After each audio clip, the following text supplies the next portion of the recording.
बुद्ध, उसके बाद संघ। इन 3 चीजों को हम अच्छे से समझने की कोशिश करेंगे आज, ठीक है? ज्ञान है ना? तो बुद्ध में क्या है? ज्ञान। लेकिन बुद्ध ने ज्ञान दिया था क्या? मेरा प्रश्न समझो, क्या बुद्ध ने ज्ञान दिया था? बुद्ध ने ज्ञान दिया था। मैं दिया था जो पूछ रहे, दिया था वो पक्का है, बुद्ध ने ज्ञान दिया।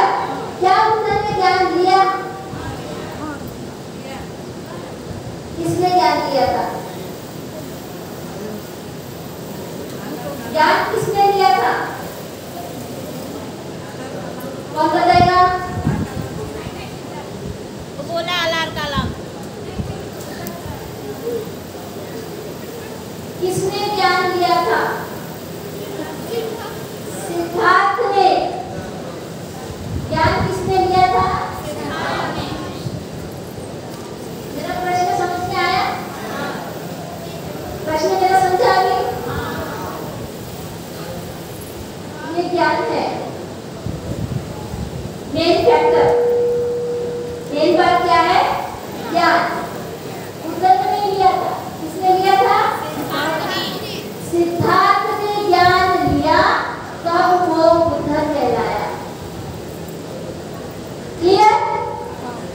समझ गया? मराठी वाले ज्ञान कोणी घेतला? सिद्धार्थाने। आणि ज्ञान घेतल्यानंतर ते काय झाले? आपण कुठं नाही जायचं बुद्धाने ज्ञान घेतलं म्हणून, हा? उलट नाही जायचं। सिद्धार्थ हे काय आहे? व्यक्ती। सिद्धार्थ काय आहे? एक सामान्य व्यक्ती।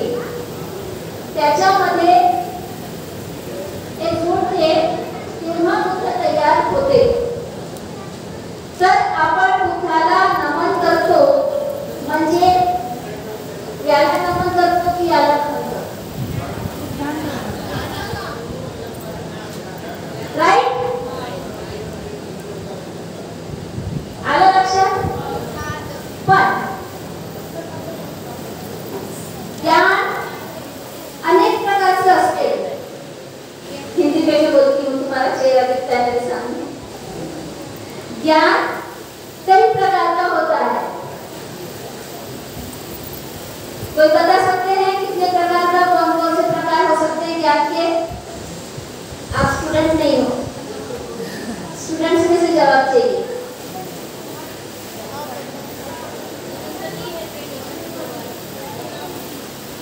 ज्ञान कैसा कैसा ज्ञान होता है? सुनने का ज्ञान। सुनने का। सुनने से ज्ञान।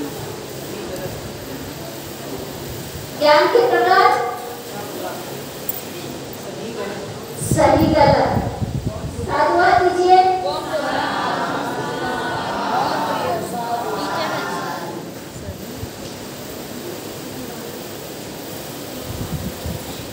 ज्ञान को हम 2 भागों में बांट सकते हैं, सही या गलत। ज्ञान मतलब सब प्रकार की जानकारियां, हर चीज की जानकारी। किससे लेते हैं पता है ना आपको? जानकारी किससे लेते हैं? इंद्रियों से। इंद्रियों से, इसलिए उनको ज्ञान इंद्रियां कहते हैं। सारी जानकारी, सारा ज्ञान वहां से लेते हैं, लेकिन वो सही या गलत है ये हमें पता करना होता है। हम किताबें पढ़ते हैं, उसमें भी 2 तरह की किताबें होती है, सही किताबें होती है या गलत किताबें होती है, बराबर? तो जब हम सही समझ जाते हैं, गलत समझ जाते हैं और गलत को नकार देते हैं और सही को स्वीकार कर लेते हैं, क्या करते हैं? जब हमको अंतर समझ में आ जाता है तो गलत को हम नकारते हैं और सही को स्वीकार पोजीशन आ जाती है प्रज्ञा में। कहाँ पहुंच रहे हैं? जब सही गलत का इन दोनों का अंतर समझ में आता है तो हम प्रज्ञा के मार्ग पर होते हैं।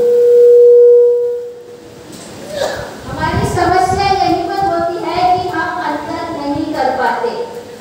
कैसे?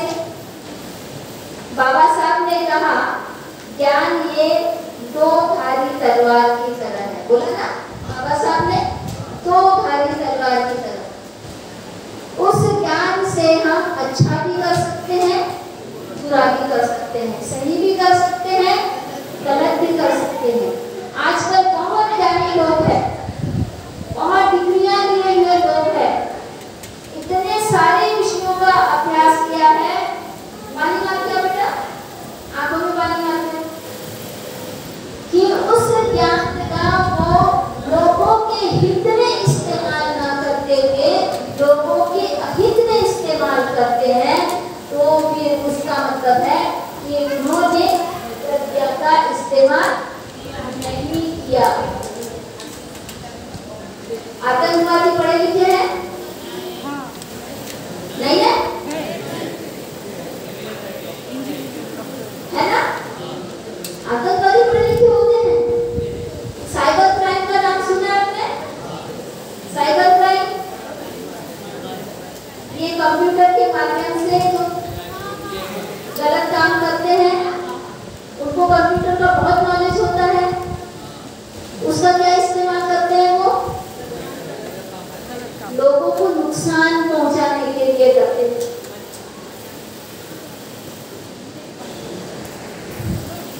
ऐसे ही बहुत सारे लोग ज्ञानी होते हैं लेकिन उसका इस्तेमाल वो बहुजनों के हित के लिए नहीं करते हैं। लेकिन जिस दिन आदमी ज्ञान का उपयोग सही तरीके से बहुजनों के हित के लिए करने लगता है, बहुजन हिताय बहुजन सुखाय शब्द सुना है ना आपने?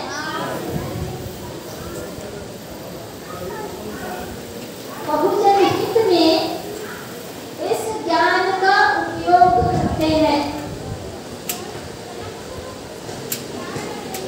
तब वह क्या कहता है? प्रज्ञावान होता है। कौन सा आदमी प्रज्ञावान होता है? ज्ञान का उपयोग बहुजन के लिए। पहले स्टेप में क्या करता है? वो ज्ञान लेता है। दूसरे स्टेप में सही ज्ञान और गलत ज्ञान में अंतर करता है, फिर उसको नकारता है, सही को चुनता है और उसका उपयोग लोगों के हित के लिए करता है, तब वो प्रज्ञावान कहलाता है। इसलिए बाबा साहब को क्या कहा है? प्रज्ञा सूर्य कहा है ना? क्यों कहा है? क्योंकि उन्होंने क्या किया है? बहुजनों के हित में कार्य किया है। बुद्धा ने भी बहुजनों के हित के लिए 45 साल तक घूम घूम कर धम्म का प्रचार प्रसार किया। बराबर है? आदमी ज्ञानी तो हो जाता है, कभी कभी उसे सही गलत का अंतर भी समझता है, लेकिन उसका उपयोग वो करना नहीं जानता है, तो समझना है उसे प्रज्ञा नहीं आई है। तो असल में लिखा क्या है?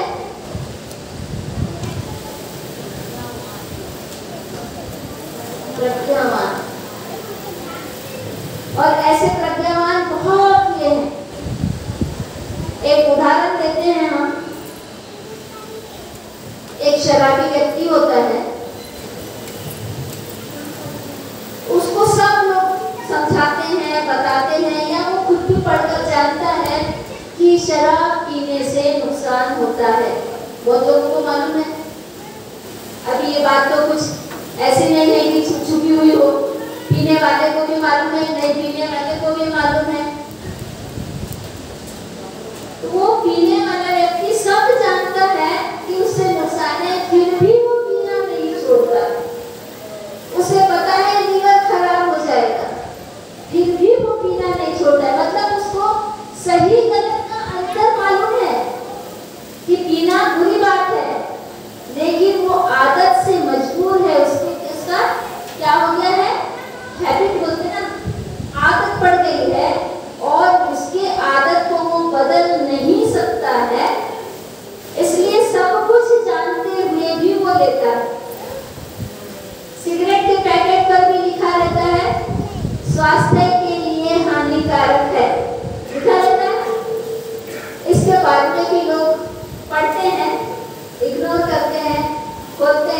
निकालते हैं, पीते हैं, दूसरे को ऑफर भी करते हैं। तंबाकू खाने वाला भी सब जानता है इससे कैंसर होता है, फिर भी वो बनाता है, ऐसा बनाता है और ऐसा करके दोस्तों को ऑफर करते हैं। जितनी भी ऐसी बुरी चीजें हैं, देखो उनमें कितनी मतलब ये होती है कि दोस्त की खाने की बात होती है, मैं भी खाता हूँ तू भी खा, मैं भी पीता हूँ तू भी पी, मतलब सब पीने वाले साथी मिलकर एक यूनियन हो जाती है उनकी और वो मिलकर पूरे काम करते हैं। गुंडे जो होते हैं, डकैत जो होते हैं, लुटेरे होते हैं, वो सारे बड़े क्या इंटेलिजेंट होते हैं, बुद्धिमान होते हैं, लेकिन वो बुरे काम के लिए संगठित हो जाते हैं और बुरे कामों को अंजाम देते हैं। एक और प्रश्न मैं आपसे करती हूँ, इसी से संबंधित। एक व्यक्ति है जो बुद्धिस्ट है, सब शीलों का पालन करने वाला है, शराब वो नहीं पीता है, लेकिन गरीब है और वो समाज में कार्य कर रहा है, समाज के हित के लिए कार्य कर रहा है। आजकल हमारे सामाजिक कार्यकर्ताओं के साथ में राजनीतिक लोग भी जुड़ जाते हैं, राजनीतिक लोगों के साथ में भी उठना बैठना होता है ना, सामाजिक कार्य के साथ साथ राजनीतिक कार्य भी आ जाते हैं। तो वो जो व्यक्ति है जो शराब नहीं पीता है, वो इतनी ईमानदारी से काम करता है समाज के लिए कि लोग उससे परेशान हो जाते हैं। जो भ्रष्टाचार करने वाले होते हैं, जो सही काम करने वाले नहीं होते हैं, वो परेशान हो जाते हैं कि इस व्यक्ति की वजह से हमारा जो मकसद है, जो बुरा मकसद है, वो पूरा नहीं होता है, तो इसको कुछ तो करना पड़ेगा। वो मौका ढूंढते कि इसकी क्या कमजोरी है। जब किसी की कमजोरी पकड़ में आ जाती है तो उस कमजोरी को पकड़कर उसे गुलाम बनाया जा सकता है। अब देखते हैं कि ये तो शिवान आदमी है, बुद्धिस्ट आदमी है, इसमें तो कोई बुराई ही नहीं दिखती है, लेकिन एक कमी रहती है उसमें कि वो बहुत गरीब रहता है। अब गरीब होना कोई गलत बात तो है नहीं ना, वो तो कोई अकुशल कर्म में आता है क्या, ऐसा हम लोग सोचते हैं नहीं आता करके। आप देखो वो गरीबी एक कमजोरी बन जाती है, नहीं वो अपराध नहीं है, लेकिन क्या है, कमजोरी है। एक दिन उसकी माँ बीमार पड़ जाती है, हॉस्पिटल में होती है, उसके पास उसके इलाज के लिए पैसे नहीं होते, तो वो पैसे के लिए इधर उधर भटकता है, कहीं से भी नहीं मिलता, तो उस व्यक्ति के पास जाता है जो राजनीति में भ्रष्टाचारी होता है। जैसे उससे पैसे की मदद मांगने के लिए जाता है तो वो मन ही मन सोचता है, ओ तो इसकी कमजोरी है, इसकी गरीबी, अब इसको हम कैसे इस्तेमाल कर सकते हैं। वो बड़ी सहानुभूति दिखाता है, अरे तुम्हारी माँ मेरी माँ है ना, ऐसे लोग बहुत मीठा भी बोलते हैं, तुम्हारी माँ के लिए तो मैं कुछ भी कर सकता हूँ। वो जाता है, अलमारी में से एक बोतल लेके आता है, उसके पास में रखता है, गिलास में डालता है और बोलता है कितना पैसा चाहिए माँ के लिए मैं दे दूंगा, बस तू मुझे ये गिलास में से एक घूंट शराब पीकर दिखा। क्या शर्त रखता है, एक घूंट शराब पीने की शर्त। बाजू में लाकर पैसे की रट्टी भी रख देता है, 10,000 रुपये रख दिया, बस एक घूंट पियो, ये 10,000 तुम माँ के लिए लेके जाओ। क्या करना चाहिए उस व्यक्ति ने, आप में से बताओ क्या करना चाहिए। माँ सीरियस कंडीशन में हॉस्पिटल में है, हाँ मजबूरी में लेना पड़ता है।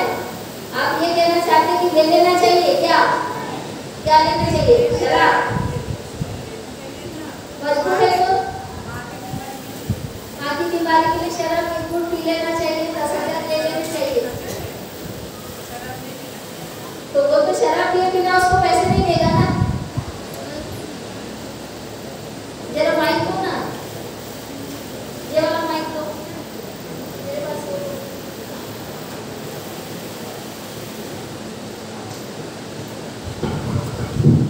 माँ के लिए, माँ की बीमारी के लिए लेना चाहिए, लेकिन शराब नहीं पीना चाहिए।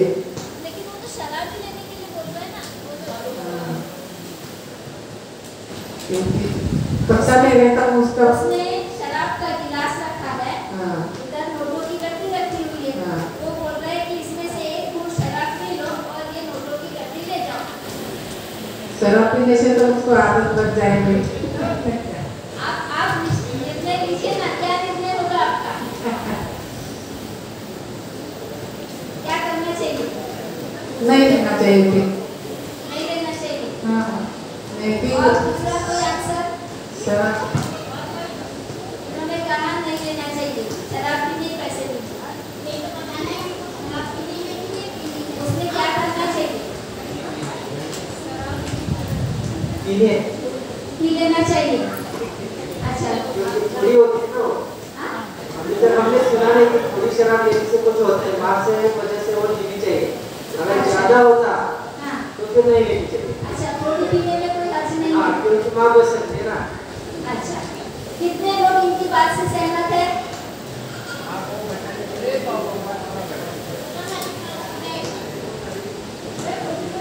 कितने लोग पंडित जी की बात से सहमत है इधर? आप लोग हाथ नीचे कीजिए, अपने सामने देखिए, अब से कितने लोग सहमत है वो हाथ उठाएं। और कितने लोग दोनों बातों से सहमत नहीं है?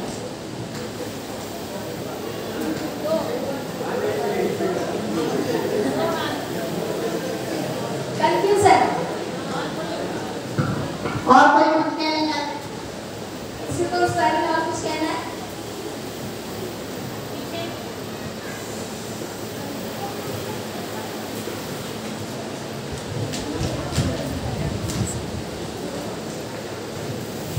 उसकी माँ बचती थी थोड़ा सा शराब, वो पहले शराब नहीं पीता, थोड़ी शराब पी लिया और फिर छोड़ दिया तो क्या होता है? वो तो माँ भी बच जाएगी और काम भी हो जाएगा। और वो तो पहले से ही व्यसनी नहीं है, शराब पीता नहीं, फिर छोड़ेगा? ऐसा बोलते क्या वो हर रोज आप आकर पियो? नहीं, गलत।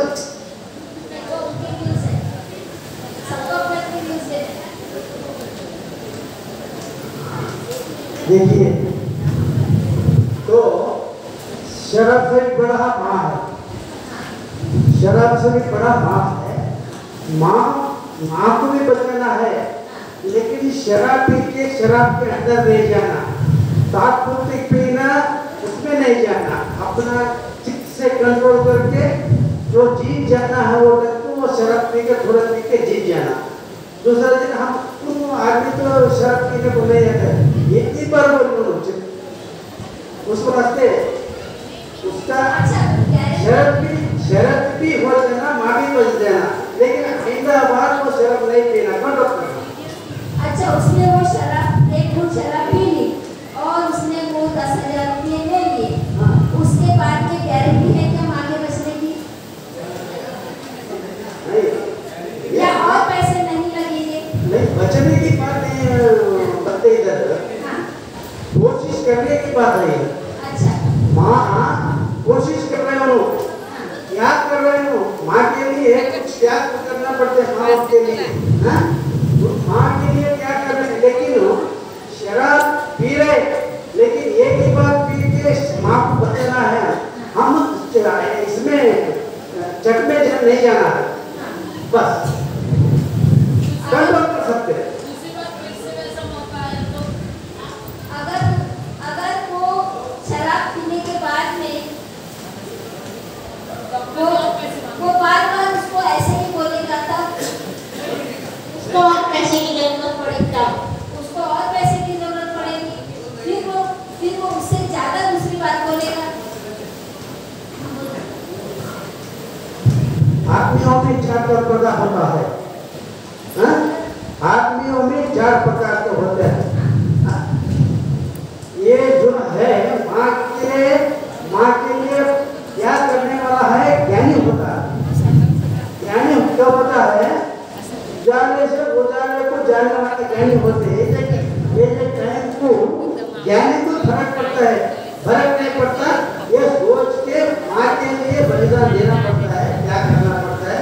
लेकिन ज्ञानी लोग क्या होते हैं, अंदरूनी हैबिट में नहीं जाता, वो जब जो शरत लगाया हो, शरत जीतने के लिए कुछ करना पड़ता है, बाद में अपना चित्त को, अपना मन को, अपना बुद्धि को कंट्रोल कर सकते हैं आदमी। सब क्यों समझ गए, सबकी राय समझ गई। कोई कह रहा है कि उसने नहीं लेना चाहिए, कोई कह रहा है कि थोड़ा सा लेने में कोई हर्ज नहीं है। अच्छा, और कुछ बोलना है? उसने और प्रयास करना चाहिए, पैसों की इंतजाम करना चाहिए, प्रयत्न करना चाहिए। जब तक वो बचना न लेके प्रयास करना चाहिए, कोशिश नहीं छोड़नी चाहिए, हिम्मत नहीं छोड़नी चाहिए। लेकिन तो उसके पास में आखिर में गया था जब कहीं से कोई इंतजाम नहीं हुआ, है ना, कहीं से भी उसको कुछ नहीं मिला, तब वो वहाँ पे गया। उसे पता है वो कैसा है। चलो इसको और समझते हैं, इसको अपने और गहराई में समझते हैं। उसको अपने ज्ञान से समझ देना चाहिए कि तुम बोलते हैं ना मेरी माँ जैसे है, तुम्हारी माँ हो, इसीलिए मैं शराब नहीं पीऊँगा, कोई भी हो, लेकिन तुम्हारे देना हो तो दे दो, नहीं तो मेरी माँ चल जाएगी या कोई भी हो, मैं मेरे मार्ग से हट नहीं जाऊँगा।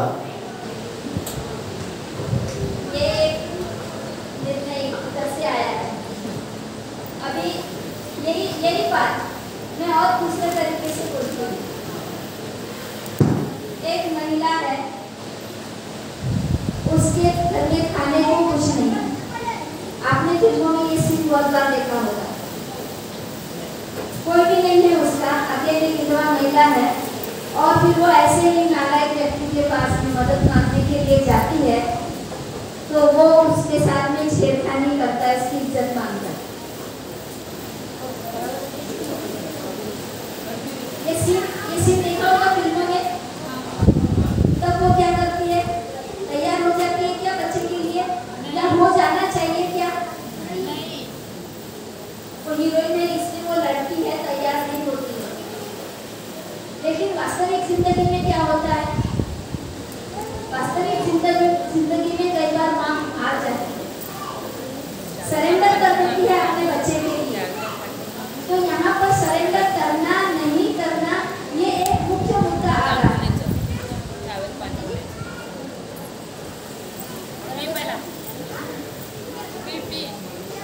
अभी जिस व्यक्ति के पास में एक बार सरेंडर कर दिया, बच्चों, एक बार उसने वो पैसा ले लिया, या एक बार उस महिला ने उस आदमी की इच्छा पूरी कर दी, तो उस आदमी के मन में क्या आता है,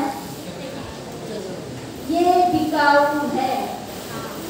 क्या आता है, ये बिकाऊ है, इसको अगर मजबूर किया जाए तो ये बिक सकता है।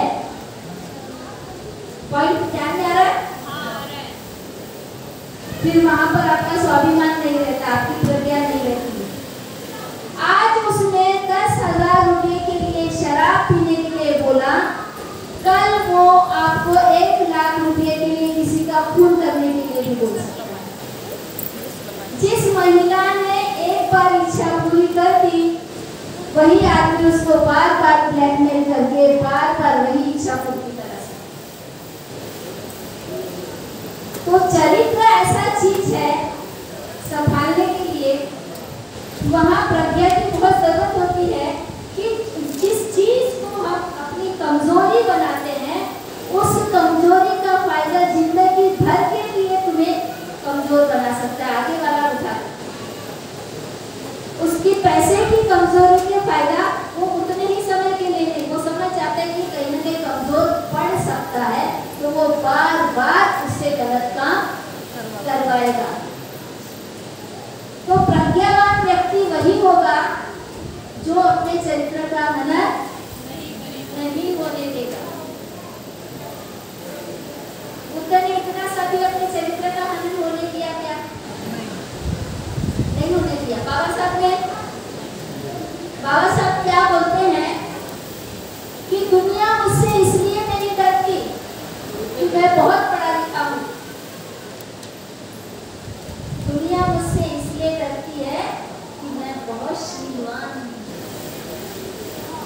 शीलवान वही होता है जिसमें प्रज्ञा होती है, जो प्रज्ञा का पालन करता है, शील का पालन करता है, चरित्रवान होता है। कुछ कहना है बच्चे? माइक पे ना।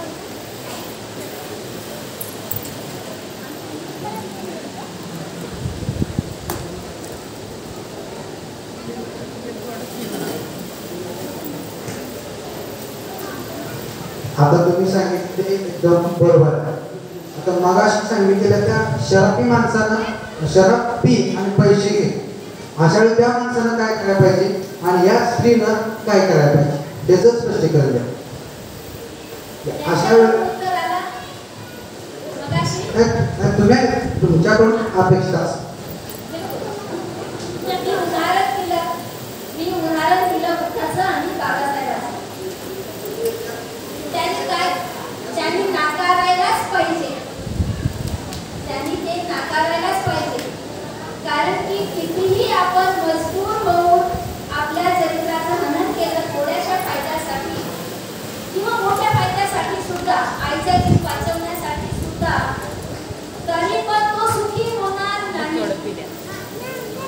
आज ना उद्या आईला खतम व्हायचंच आहे. बाबासाहेबांनी सरेंडर केलं का 4 लेकरांसाठी? बुद्धांनी सरेंडर केलं का राहुलसाठी? उदाहरण आपल्या जवळ आहे. कारण की थोड़ा मराठी समझ रहा होगा. बुद्ध ने भी कहीं पर भी अपने चरित्र को कॉम्प्रोमाइज नहीं किया, कहीं पर भी समझौता नहीं किया. राहुल को भी उन्होंने संघ में ले लिया था और फिर उनके परिवार के कई लोग संघ में थे, लेकिन उन्होंने अपने लोगों के फायदे के लिए कभी भी कोई समझौता नहीं किया, क्योंकि उनका रीजन बड़ा था. रीजन क्या था? बहुजन हिताय.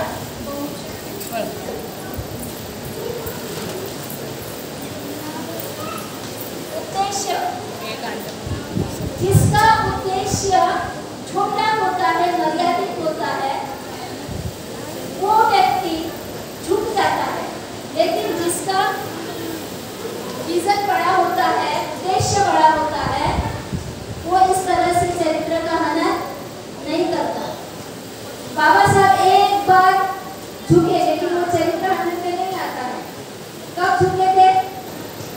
किसके सामने झुके थे? याद है किसी को? गांधी के सामने, पूना पैक्ट के दौरान. किसके लिए? बहुजनों के लिए, है ना? क्योंकि उनको धमकियां मिल रही थी कि यदि तुम ये क्या बोलते हैं इसको, कौन सा मतलब बोलते हैं, स्पेशल इलेक्टोरेट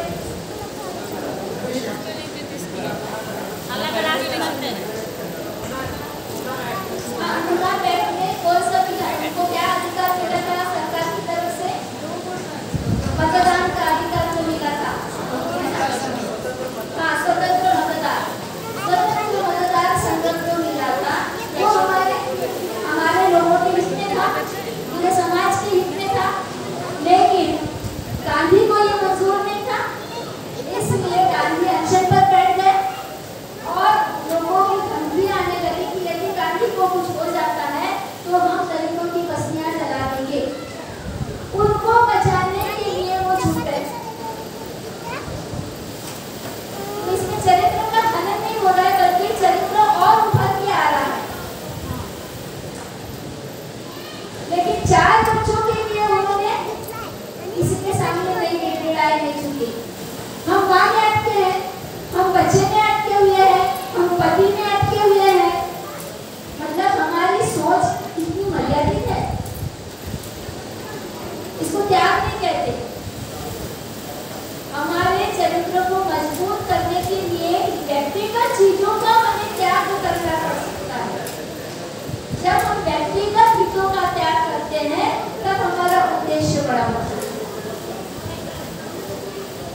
आपको कभी किसी चीज के लिए बोलते हैं, भाई आप देर से क्यों आए, तो आप बहाने बनाने लगते हो, नहीं ऐसा हो गया था, ऐसा हो गया था, हम समय पे नहीं आ पाए, वो काम आ गया था, तो क्या जाने वाला था शादी के लिए, हमने रोक दिया गया था शादी के लिए एक सामने।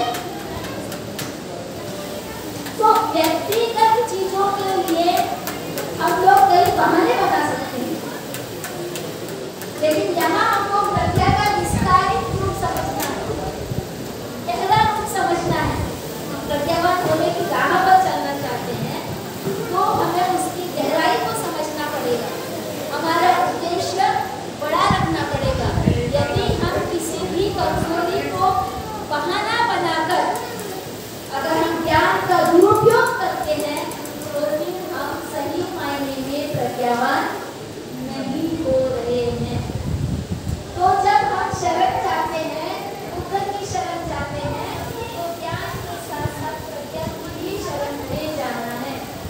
ये दूसरी और ऊपर की सीढ़ी है, ज्ञान के बाद में प्रज्ञा है और ऊपर की सीढ़ी है, और प्रज्ञा में सारे शीलों का पालन करना है। हम तो रोज बोलते हैं त्रिशत पंचशील, सुबह शाम बोलते हैं, लेकिन पालन करते हैं क्या? हम शराब पिए रहते हैं, असुरा नेवे मद्यपमादठाना नेरवनी बोलते हैं। हम लोग जन्मदिन पार्टी में, शादी की पार्टी में और या मैयत में, हर जगह हम लोग शराब पिए रहते हैं और पंचशील बोलते रहते हैं। तो क्या हम सही समझ के कर रहे हैं? हमारी समझ अलग है, बोल कुछ रहे हैं, कर कुछ रहे हैं। हमारा बोलना और करना एक ही होना चाहिए, इसे ही तथागत कहते हैं। बाबा साहब ने उनका धम्म में तथागत का अर्थ बताया है, जैसा बोले तैसा चाहे। जो बोलता है वही करता है, जो सोचता है वही बोलता है, वही करता है, लेकिन वो अपने और दूसरे के हित में हो तो वो प्रज्ञा कहलाती है। समझ गया प्रज्ञा का अर्थ? उसमें आ रहा है शील का पालन। और शील को क्या कहते हैं?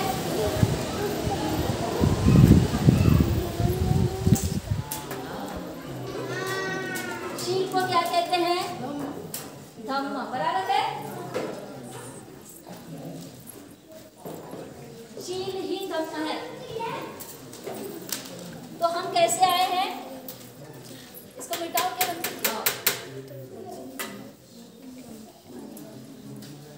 स्टेप्स लिख लेते हैं हम सही तरीके से।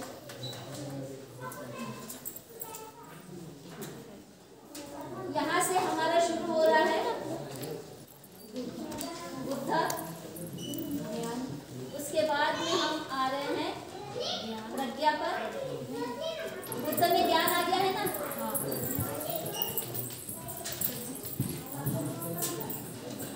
हमको बहुत जानकारी लेनी पड़ती है, सब जगह की जानकारी होनी पड़ती है। हम रास्ते से चल रहे हैं और रास्ते में गोबर गिरा है, वो यदि हमें नहीं पता है तो हम क्या करेंगे? वही कर लेंगे हैप्पी बर्थडे टू यू, ये कर लेगा,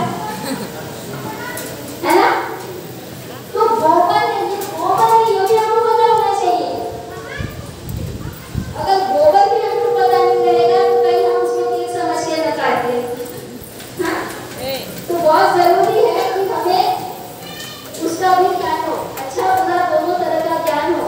लेकिन एक चीज का ज्ञान मत लेना, जहर से आदमी मरता है, जहर खा के देखने की जरूरत नहीं, वो दूसरों के अनुभव से हमको समझना पड़ता है। फांसी लगाने से आदमी मरता है, फांसी लगाकर देखने की जरूरत नहीं है।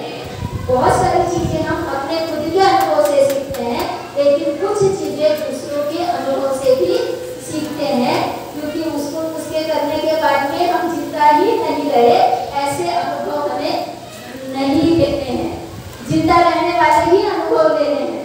तो हमें सब चीजों का सही गलत सबका ज्ञान देना है।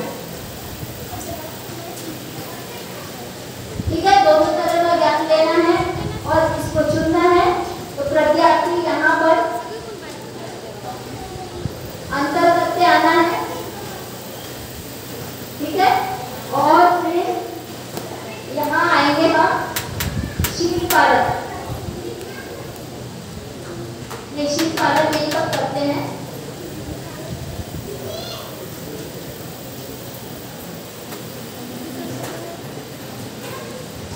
यहाँ आता है धम्म,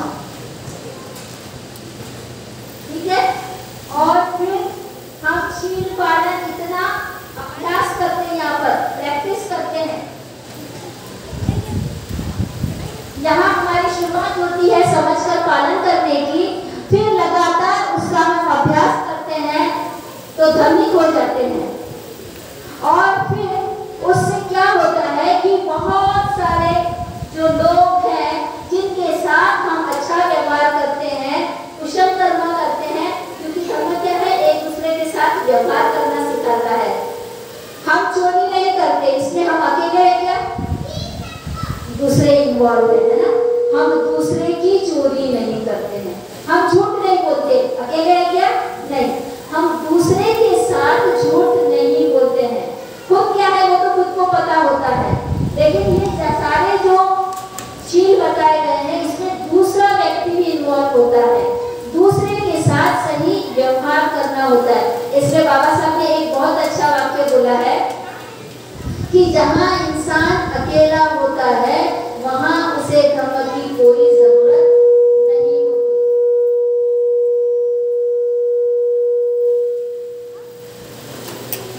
धर्म की जरूरत तब होती है जब इंसान दूसरे इंसान के साथ मिलता है, यानी एक से अधिक व्यक्ति जब साथ में आ जाते हैं तब धर्म पालन व्यवहारिक रूप में होता है।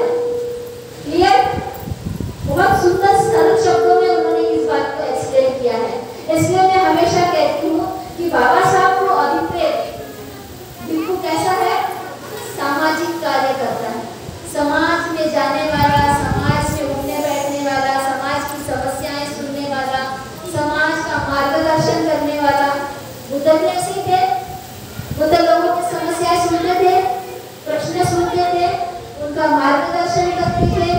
वो अकेले जंगल में गए क्या, ज्ञान लेने के लिए भले जंगल में गए, लेकिन उस ज्ञान का उपयोग उन्होंने कहाँ किया, समाज में आके किया। और कुछ लोग जो बोलते हैं कि जंगल में रहना है जीवन पहन के, उन्हें समाज के सुख दुख से कोई मतलब होता है क्या? तो बुद्ध को भी कैसा रहना चाहिए जीवनधारी, समाज का ध्यान रखने वाला, समाज को काउंसलिंग करने वाला, समाज को समुपदेशन करने वाला व्यक्ति चाहिए जीवनधारी। तो इस तरह से ये जो प्रैक्टिस होती है उससे क्या होता है कि हमारे लोगों के साथ मैत्रीपूर्ण संबंध बनते हैं। क्या बनता है? अच्छा व्यवहार करने से लोगों के साथ में मैत्री होती है। बच्चे की पहले मैत्री की पहले करुणा। हमारे मन में लोगों के लिए करुणा उत्पन्न होती है और फिर उस करुणा से जब हम उनके साथ सही व्यवहार करते हैं तो मैत्री होती है। हम जैसे जैसे चीजों को समझने लगते हैं कि ये सही है, ये गलत है, मुझे सही का ही पालन करना है, लोगों के दुख देखते हैं, दर्द देखते हैं, समस्याएं देखते हैं, तो फिर मन में करुणा का भाव उत्पन्न होने लगता है कि मुझे इनके दुख दूर करने चाहिए। शील पालन करने से मेरा जैसे अच्छा हुआ है वैसे ही इसका भी अच्छा होना चाहिए। धम्म से सतधम्म की भावना आती है, करुणा की भावना निर्माण होती है और फिर उससे मैत्रीपूर्ण संबंध निर्माण होते हैं। कैसे संबंध बनते हैं लोगों से? मैत्रीपूर्ण। और फिर इस मैत्रीपूर्ण संबंध से संघ का निर्माण होता है। मैत्रीपूर्ण संबंधों से क्या होता है? संघ का निर्माण। कैसे लोगों का है ये संघ? जिनमें क्या है? प्रज्ञा है, उनका अभ्यास है, उनमें करुणा है, उनमें मैत्री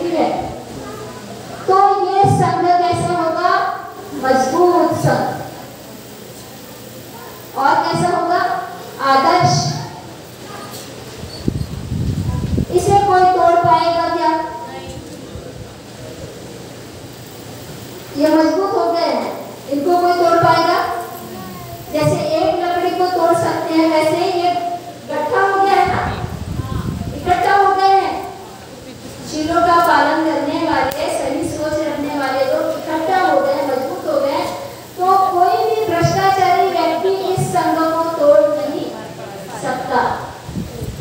ऐसा संघ हमें बनाना चाहिए और ऐसा संघ में निर्माण होता है तो आए दिन रोज रोज हम लोग ऐसी गलत परिस्थितियों में, विपरीत परिस्थितियों में पड़ जाते हैं। जैसे हमने उदाहरण दिया था उस शराब का या उस महिला का उदाहरण दिया था, ऐसी विपरीत परिस्थितियां आए दिन होती है। जो संघ में है उनके साथ भी होता है। तो यहाँ पर उनकी परीक्षा होती है जिसे कहते हैं जागरूक रहना। यहाँ पर बहुत जागरूक रहने की जरूरत है। और कैसे रहना है? स्मृतिवान रहना है।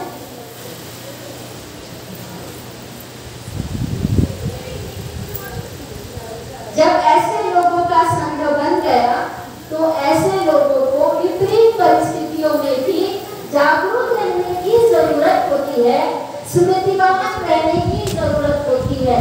अन्यथा क्या हो जाएगा? वो चरित्र अपना संभाल नहीं पाएगा, वो उस पर टिक नहीं पाएगा और कोई उसे खरीद लेगा और उस संघ में फूट डालेगा। उसे किसी भी तरह का लालच दिया जा सकता है। किस किस तरह के लालच दिए जाते हैं? पैसे का। और लालच कैसे दिए जाते हैं? पद का लालच, संपत्ति का लालच, तो पैसे संपत्ति उसमें आ गया। और ज्ञान देने का लालच भी होता है। औरत का लालच, औरत को पुरुष का लालच। कहते हैं ना हमारे जीवन धारा में फंस जाते हैं इसके कभी कभी। कोई सुंदर लड़की दिखी जीवन में तो लोग उसके पीछे लग जाते हैं। ये उम्र में तुमने जीवन पहना है, मैं तुम्हारे लिए अच्छा लड़का ढूंढ देती हूँ, जीवन निकाल ये करो, अरे तुम्हारे जीवन पहनने की। सुंदर लड़का दिखा उसको बोलते जवानी में तुमने जीवन पहन लिया है, हम तुम्हारे लिए अच्छी लड़की ढूंढ देते हैं। कोई उपासिका हमारे पास में आ जाती है, लड़कियां आ जाती है धर्म पढ़ने के लिए, तो भिकुनिया भी उनको इस तरह से पट्टी पढ़ाने लगती है। फिर तुम्हारे लिए हम विनय के खिलाफ है ये, किसी के लिए रिश्ते नाते बनाना, विवाह संबंध करना, किसी अफेयर को बढ़ावा देना, तो ये लालच दिए जाते हैं स्त्री पुरुष के। और नशा, किसी भी चीज का नशा, शराब हो, ड्रग्स हो, नशे का लालच दिया जाता है। जमीन देने का, जमीन का लालच दिया जाता है। गहनों का लालच दिया जाता है। औरतों की कमजोरी, औरतों की कमजोरी गहने, मुझे 9 लाख मंगा देंगे। हाँ? औरतों को जेवर की, गहनों की लालसा देते हैं। ज्ञान देने का लालच भी दिया जाता है।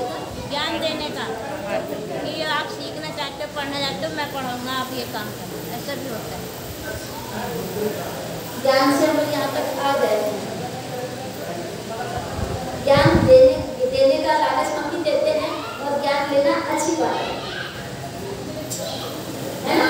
ट्यूशन लेना अच्छी बात है। ज्ञान देने के नाम पर गलत फायदा उठाने, हाँ वही कहना चाहते हैं। ज्ञान देने के नाम पर तो वो ज्ञान, हाँ ज्ञान इस तरह से वो बोलते हैं, लेकिन उनका ऐसा इरादा कोई रहता नहीं है। ठीक है, कुछ लोग ऐसे भी मिसगाइड करते हैं कि यहाँ पर तुम्हें अच्छा पढ़ाया जाएगा, सिखाया जाएगा, आप हमारी संस्था में आओ, हमारे सेंटर पे आओ, हमारे ट्यूशन क्लास में आओ, इस तरह से बोला जाता है। हम फ्री में एजुकेशन देंगे, लेकिन वहाँ पर भी उनको फंसाया जाता है। इससे याद आया, जॉब का भी लालच देते हैं। जॉब का लालच, नौकरी का लालच, काम का लालच। अभी हाल ही में मैंने पढ़ा था पेपर में कि दुबई में एक लड़का फंस गया है, उसको वहाँ पर नौकरी का लालच देके ले जाया गया था, लेकिन वो कह रहा था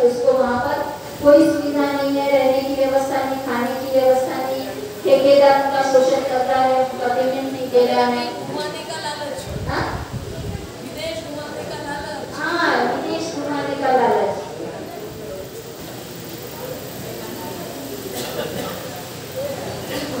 विदेश यात्रा का लालच आजकल बहुत चल रहा है। ट्रिप निकल रही है हमारे समाज में, जीवन खाई हुई है, बिजनेस कर रहे हैं, हैं? थाईलैंड घुमाएंगे, बर्मा घुमाएंगे, भूटान घुमाएंगे, श्रीलंका घुमाएंगे, लाओ 20,000, 30,000, 50,000, बिजनेस शुरू हो गया है। वो कोई दमों का प्रचार नहीं है, बिजनेस है। जहाँ पैसे का लेन देन हो रहा है वो क्या हो रहा है? बिजनेस हो रहा है। तो हमारे लोगों के पास में बाबा साहब की कृपा से बहुत धन आ गया है, तो कहाँ खर्च करें, कहाँ रखे समझ में नहीं आ रहा है, तो वो विदेशी की यात्रा करते हैं, टूर करते हैं। अच्छे स्कूल हॉस्पिटल नहीं बना सकते। यहाँ पर ये संस्था वाले बड़े प्रज्ञावान हैं जिन्होंने एजुकेशन के लिए इतना कुछ पैसा खर्च किया है, अपनी जमीन दी है, बड़े धन्यवाद के पात्र है वो। तो इससे कई तरह के लालच यहाँ पर दिए जा सकते हैं अद्भुत संघ में भी, और उसे तोड़ने की साजिशें की जा सकती है। इसका बौद्ध साहित्य से मैं एक उदाहरण देना चाहती हूँ। आप लोगों ने पढ़ा भी होगा कहीं पर या सुना भी होगा कि राजा बिंबिसार का बेटा अजातशत्रु ये हमेशा से वैशाली को जीतना चाहता था। मालूम है आपको? अजातशत्रु वैशाली को जीतना चाहता था। जब भी आक्रमण करता था हार जाता था। कई सालों तक उसने उस वैशाली पर आक्रमण किया लेकिन जीत नहीं पाया। तो वो बहुत परेशान था। तो किसी ने उसे सलाह दी कि तुम अपनी समस्या बुद्ध के पास में रखो। अब ये डायरेक्ट नहीं जाना चाहता था, उसने अपने सलाहकार जो ब्राह्मण था वर्षाकार नाम का, उसको कहा कि तुम बुद्ध के पास में जाओ और उससे इस तरह से बात करो कि वो हमें वैशाली की कमजोरियां बताए। देखो वो जो भी बोलेंगे वो जैसे का वैसा मुझे आकर बताना। क्या किया? वर्षाकार ब्राह्मण बुद्ध के पास गया और वहां पर आनंद भी उपस्थित था और वहां पर बड़े ही आइडिया से बोला कि अजातशत्रु फिर एक बार वैशाली पर आक्रमण करना चाहता है। अब बुद्ध को भी सुनाई गया, आनंद को भी सुनाई गया। डायरेक्टली नहीं पूछा कि हम उसको कैसे हराए। ये स्ट्रेटजी होती है, इसको षड्यंत्र कहते हैं, साजिश कहते हैं। बात करने का तरीका सिर्फ उनके सामने इतना ही बोला कि अजातशत्रु वैशाली पर फिर से आक्रमण करना चाहता है। तो बुद्ध ने आनंद से कहा, आनंद क्या वैशाली के लोग अब भी हर समय या बार-बार महीने में सभाएं लेते हैं, इकट्ठा आते हैं, मीटिंग लेते हैं? तो आनंद कहता है, हाँ बंदे, वैशाली के लोग अब भी समय-समय पर इकट्ठा होते हैं, सभाएं लेते हैं। फिर बुद्ध कहते हैं, आनंद क्या वैशाली के लोग अपनी सभाओं में एक दूसरे के विचार लेते हैं, एक दूसरे के मत जानते हैं? तो आनंद ने कहा, हाँ ये सभी के मत लेते हैं, सभी को पूछते हैं। मतलब कोई समस्या है तो उस समस्या पर वो चर्चा करते हैं और उस चर्चा में सभी के विचार सुनते हैं। फिर बुद्ध कहते हैं, आनंद क्या वैशाली के लोग अपने बड़े बुजुर्गों का मान सम्मान करते हैं, उनकी सलाह सुनते हैं? तो आनंद कहता है, हाँ बंदे, वैशाली के लोग अब भी अपने देश के बड़े बुजुर्गों का सम्मान करते हैं, उनके साथ सलाह मशवरा करते हैं। फिर वो पूछते हैं, क्या वैशाली के लोग, जिन्हें वज्जी कहा जाता था, क्या वो स्त्रियों का सम्मान करते हैं? वो स्त्रियों के साथ कोई जोर जबरदस्ती तो नहीं करते? तो आनंद कहता है, बंदे, वैशाली के वज्जी लोग आज भी स्त्रियों का सम्मान करते हैं, उनके साथ किसी भी प्रकार की जबरदस्ती या अत्याचार नहीं करते हैं। तो बुद्ध ने कहा कि जब तक ये सारी बातें वैशाली के लोग करते रहेंगे, वैशाली को कोई हरा नहीं सकता। उनकी एकता में ही ताकत है। एकता कैसी हो रही है? समय समय पर सभा ले रहे हैं, समय समय पर चर्चा कर रहे हैं, उसमें सबके विचार ले रहे हैं, बुजुर्गों का भी सम्मान कर रहे हैं, महिलाओं का भी सम्मान कर रहे हैं। मतलब कोई किसी से नाखुश नहीं है, कोई असंतुष्ट नहीं है। ये उनकी एकता का राज है। और वो इस तरह से जब तक अपने राज्य में काम करते रहेंगे, कोई भी पहाड़ वाला उन्हें हरा नहीं सकता। ये बातें वर्षाकार ने सुनी और वैसी की वैसी बातें उसने अजातशत्रु को जाकर बताई। अब उनको समझ में आ गया कि इनकी जीत का रहस्य क्या है। इनकी जीत का रहस्य है इनकी एकता, इनकी निष्ठा, एक दूसरे के प्रति किया जाने वाला सम्मान। तो यहाँ फिर वो इसको तोड़ने के लिए साजिश रचते और अजातशत्रु और वर्षाकार दोनों लोगों के सामने एक दूसरे से झगड़ने का नाटक करते हैं। देखो नाटक होता है, हमारी समझ में नहीं आता, एक दूसरे से लड़ने का नाटक करते हैं और गुस्से में आकर अजातशत्रु वर्षाकार को अपने राज्य से निष्कासित कर देता है। लेकिन वो केवल लोगों को दिखाने के लिए होता है। और वर्षाकार ब्राह्मण ये वैशाली जाता है ये कहकर कि राजा के साथ मेरी अनबन हो गई है, उसने मुझे पद से हटा दिया है और मुझे राज्य से निष्कासित कर दिया है, इसलिए अब मैं उसका कोई पदाधिकारी नहीं हूँ, वो मेरा शत्रु है, मैं उसका शत्रु हूँ। मतलब दूसरे में शत्रुता पैदा करने के लिए इन्होंने खुद दोनों ने आपस में शत्रु होने का ड्रामा किया। बात समझ में आ रही है पीछे में? फिर ये वर्षाकार ब्राह्मण वैशाली जाते हैं, क्योंकि राज्य की खबरें हैं, बड़े लोगों की बातें हैं, तो दूर दूर तक खबर जाती है, सबको पता चल गया कि वर्षाकार ब्राह्मण ने राजा अजातशत्रु को छोड़ दिया है। और फिर ये वैशाली में आकर लोगों से मिलता है, सब लोगों के पास में जाता है और वहां पर पहले चेक करता है कि कमजोर कौन है।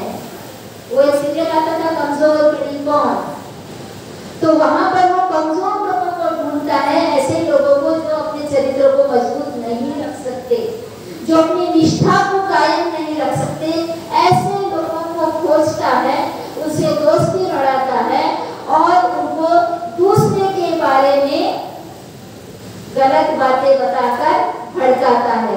मतलब इसकी बात उसके पास, उसकी बात उसके पास, उसकी बात उसके पास, सबको एक दूसरे के खिलाफ में भड़का देता है, जिससे कि उस संघ में फूट पड़ जाती है।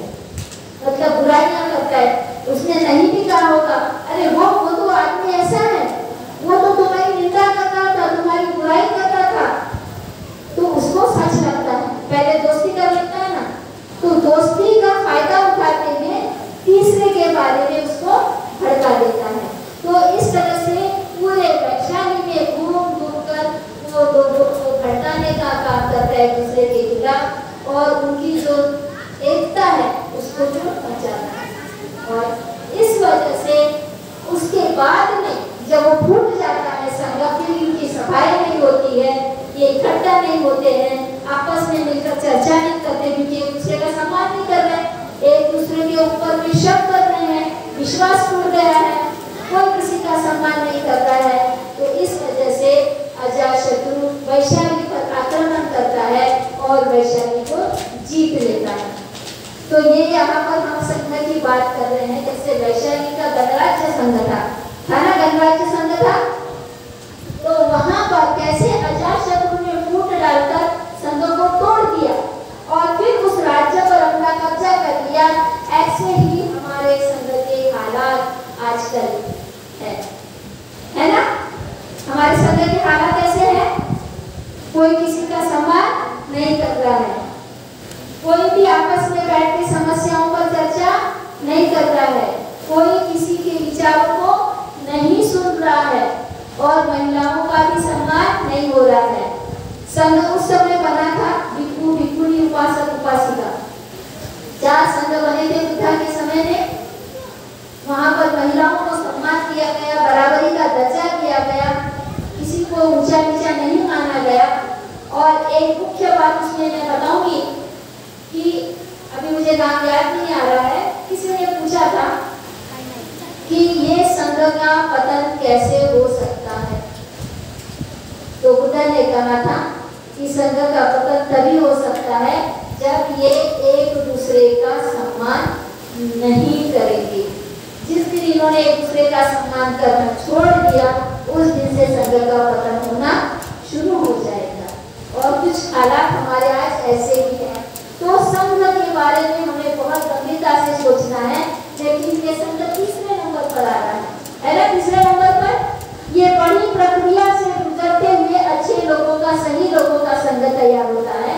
और मैं इसमें भिक्षु भिक्षुणी और उपासक उपासिका का नाम इसलिए ले रही हूँ इस संघ में, क्योंकि ये समाज का प्रतिनिधित्व करते हैं, समाज का प्रतिनिधित्व करते हैं। समाज इनकी तरफ आदर्श व्यक्ति के रूप में देखता है। अगर यहीं पर गड़बड़ी हो जाए तो पूरे समाज का फिर कोई वाली नहीं बचता। इसलिए यहाँ पर स्मृतिवान और जागरूक होना बहुत जरूरी है। किस मामले में? प्रज्ञा के बारे में, धर्म के बारे में स्मृतिवान होना बहुत जरूरी है। तब जाके इसके लिए हमें क्या करना पड़ता है? बार बार बुद्ध का ज्ञान लेना पड़ता है, बार बार। मतलब ये सर्कल ऐसे ही चलता रहना चाहिए, क्योंकि कब कैसी परिस्थिति आ जाए कह नहीं सकते। ये नहीं है कि आज मैंने झूठ नहीं बोला तो कल झूठ नहीं बोलूंगा, ऐसा है क्या? नहीं। हमारे माइंड को बार बार याद दिलाना पड़ता है कि मुझे रोज ही झूठ नहीं बोलना है। ये जो प्रेजेंट समय है, इस समय मुझे झूठ नहीं बोलना है। आने वाले समय में भी मुझे झूठ नहीं बोलना है।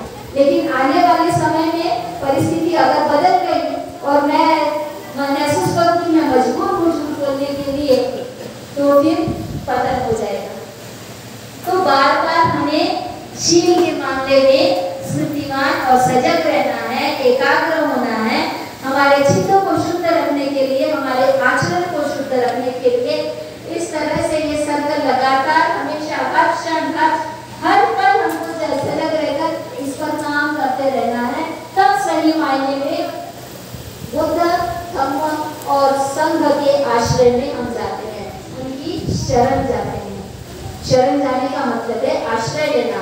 आश्रय कौन लेता है? जो असुरक्षित होता है, जिसे रक्षा की जरूरत होती है।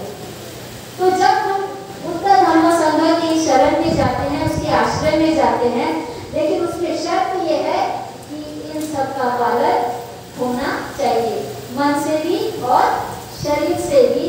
तब जाके हमारी रक्षा ये बुद्ध, धम्म, संघ के माध्यम से होती है। तो मैं यहाँ पर रुक रही